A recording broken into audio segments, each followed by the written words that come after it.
Olá. A arte na luta ideológica é o nosso tema da nossa conversa de hoje, ou na luta política, ou a arte engajada. De qualquer forma, essa relação entre arte, sociedade e política é o que nós vamos discutir hoje. Nós estamos aqui com Ferreira Goulart, poeta, escritor, dramaturgo, tradutor, ensaísta e crítico de artes plásticas. Recentemente, Ferreira Goulart lançou o livro Relâmpagos, Dizer o Ver. Mas eu gostaria de citar, para abrir a nossa conversa aqui, na realidade é um livro só, um objeto só, mas com dois livros, né? Cultura Posta em Questão e Vanguarda e Subdesenvolvimento. Cultura Posta em Questão é um título muito citado toda vez que alguém quer dizer alguma coisa, quer falar alguma coisa, quer fazer alguma referência sobre a questão da arte engajada, da arte e política. Cultura Posta em Questão é um livro que está completando agora em 2003, 40 anos, Ferreira Goulart. Cultura Posta em Questão foi editado e nas vésperas do golpe, ele ia ser lançado. Eu cheguei a lançar esse livro em São Luís do Maranhão, na minha terra, né? Eu saí do Rio com alguns exemplares do livro e fiz o lançamento em praça pública, assim, quase como um comício em São Luís do Maranhão. Aqueles anos, quer dizer, aquela época, né, era uma época de muita efervescência política, de muita participação. Então, quer dizer, isso explica porque que eu lancei um livro em praça pública, né?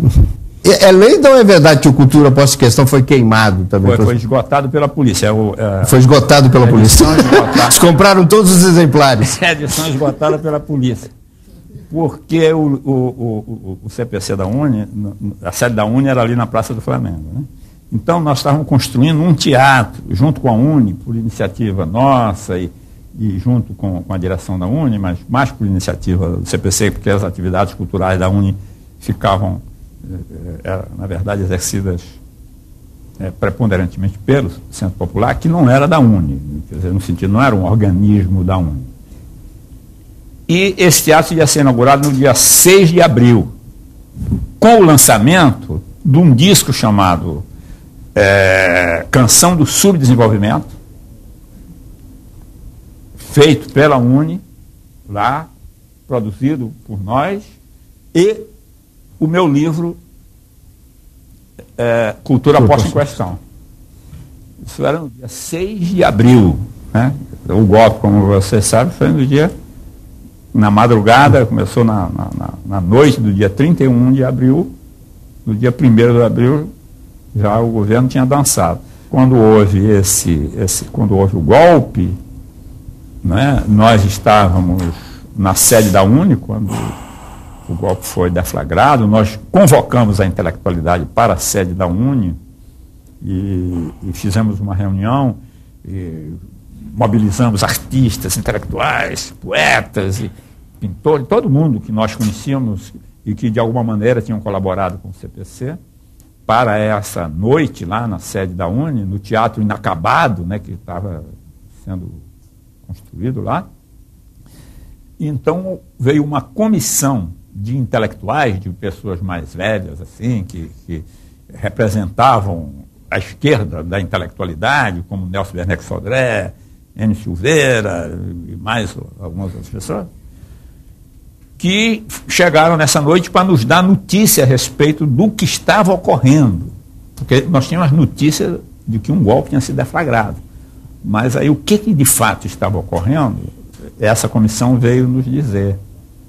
E nos disse que ia tudo muito bem, que o golpe ia ser esmagado, que tal, boas notícias. Não era nada disso. Mas demorou 25 anos para você ter outra boa notícia. E aí aconteceu que eles foram embora, mas nós ficamos ali ocupando a sede. Em seguida a sede foi metralhada. Passou um carro em frente à sede, metralhou a sede, feriu 2 companheiros nossos. E aí nós começamos a ver que havia, sei que a coisa era mais grave do que estava aparecendo. E então, quando foi no dia seguinte de manhã, para abreviar a coisa, já estava tudo consumado, né? Eu tinha sido um poeta de vanguarda, né? É uma expressão que eu não gosto porque não expressa exatamente a verdade do que eu sou, ou mesmo do que eu fui. Eu nunca tive a preocupação de ser de vanguarda, sabe? Eu nunca tive essa preocupação. Eu nunca era assim, tenho que fazer alguma coisa que nunca ninguém fez, tenho que renovar a arte. Eu nunca pensei essas coisas, sinceramente. Eu não sou contra quem pense, mas eu nunca pensei essas coisas. Eu publiquei em 1954 um livro rebelde, um livro que desintegrava a linguagem no final, era uma desintegração da linguagem, mas eu não fiz aquilo para fazer uma coisa nunca vista.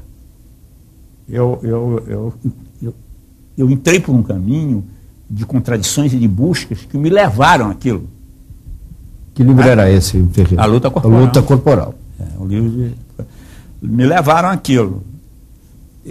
Então, esse livro, ele criou uma confusão. Quando ele foi publicado, em 1954, ele criou ele teve uma repercussão contraditória. Então, em 1949, 50, eu estava fazendo sonetos, como Olavo Bilac. Quer dizer, enquanto a poesia brasileira, em 22, já tinha mudado tudo. Então, eu estava na contramão. Quando eu descobri que eu estava na contramão, aí, que tinha uma poesia moderna, eu fiquei chocado. Achei que aquilo não era poesia. Mas é claro que aí, quando eu li o Drummond, assim, escreva o teu nome com macarrão na sopa. Eu falei, o quê? O que é isso, cara? Isso não é poesia, não. Assim, lua diurética. Lua diurética? Diurética? Quer dizer, então, aí eu vi que eu estava fora do tom, né? Aí eu fui ler Mário de Andrade, Empalhador de Passarinho, fui ler Otto Maria Carpo. Aí eu descobri o que era poesia moderna. Ah, bom, então agora estou entendendo. É isso, né? Tudo bem. Até que não é mal, não, tá certo. Aí fui por esse caminho, né? Mas aí eu acelerei de tal maneira que, assim, já que eu estava fazendo rimário metrificado, quer dizer, uma forma pré-estabelecida, dentro da qual eu escrevia, agora não vai ter forma pré-estabelecida nenhuma. Aí eu radicalizei, né? Fui para o outro extremo. Então, de modo que esse livro, A Luta Corporal, por que ele chegou à desintegração da linguagem? Porque eu achei que eu não podia escrever dentro de fórmula alguma.